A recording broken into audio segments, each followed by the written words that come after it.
CPM നേതാവിന് ശിക്ഷ വിധിച്ച് ഒരു മാസമായപ്പോഴേക്കും പരോൾ. പയ്യന്നൂരിലെ VK നിഷാദിനാണ് കണ്ണൂർ സെൻട്രൽ ജയിലിൽ നിന്ന് പരോൾ അനുവദിച്ചത്. ഷുക്കൂർ വധക്കേസുമായി ബന്ധപ്പെട്ട സംഘർഷത്തിൽ പോലീസിനെ വധിക്കാൻ ശ്രമിച്ചതിനാണ് നിഷാദിന് ശിക്ഷ വിധിച്ചത്. വിവരങ്ങളുമായി മിഥുൻ പിള്ള ചേരുകയാണ്. മിഥുൻ, ഇയാൾ കൗൺസിലർ കൂടിയാണ്. ഈ ശിക്ഷ വിധിച്ച ഒരു മാസത്തിനുള്ളിൽ തന്നെ പരോൾ അനുവദിക്കുന്ന വിചിത്ര സാഹചര്യമാണ് ഉണ്ടായിരിക്കുന്നത്. വിവരങ്ങൾ തീർച്ചയായും നീലിമ, അത് തന്നെയാണ് ഇവിടെ സംഭവിച്ചിരിക്കുന്നത്. നമുക്കറിയാം, ഇക്കഴിഞ്ഞ മാസം 25-നാണ് ഈ നിഷാദിനെ പോലീസിനെ ആക്രമിച്ച് കൊലപ്പെടുത്താൻ ശ്രമിക്കുന്ന കേസിൽ ഏതാണ്ട് 20 വർഷം തടവിന് ശിക്ഷ വിധിച്ചത്. തുടർന്ന് ഇയാൾ ശിക്ഷ അനുഭവിച്ചു വരികയായിരുന്നു.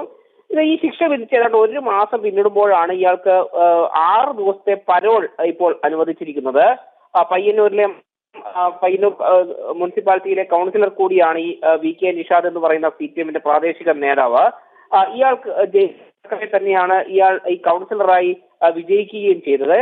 തൊട്ട് പിന്നാലെയാണ് ഇപ്പോൾ ഇയാൾക്ക് parole Kannur central jail superintendent തന്നെ അനുവദിച്ച് നൽകിയിരിക്കുന്നത്.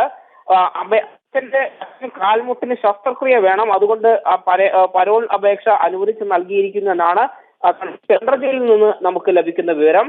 6 ദിവസത്തെ പരോളാണ് ഇപ്പോൾ അനുവദിച്ച് നൽകിയിരിക്കുന്നത് എന്നാണ് മനസ്സിലാക്കാൻ സാധിക്കുന്നത്. എന്നാൽ ശിക്ഷ വിധിച്ച് ഏതാണ്ട് ശിക്ഷ അനുഭവിച്ചു തുടങ്ങിയിട്ട് ഒരു മാസം പിന്നിടുമ്പോഴേക്കും ഇങ്ങനെ പരോൾ സംശയം തന്നെയാണ് നിലനിൽക്കുന്നത്.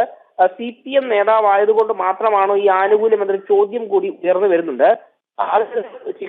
ജയിൽ ശിക്ഷ അനുഭവിച്ചു തുടങ്ങിയിട്ട് വെറും ഒരു മാസം 30 ദിവസം പിന്നിടുമ്പോഴേക്കും അയാൾക്ക് പരോൾ ലഭിക്കുന്നു.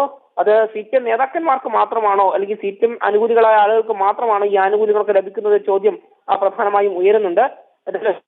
ഈ സംഭവം വലിയ ചർച്ചാ വിഷയമായിട്ടുണ്ട്. ശരി മിഥുൻ.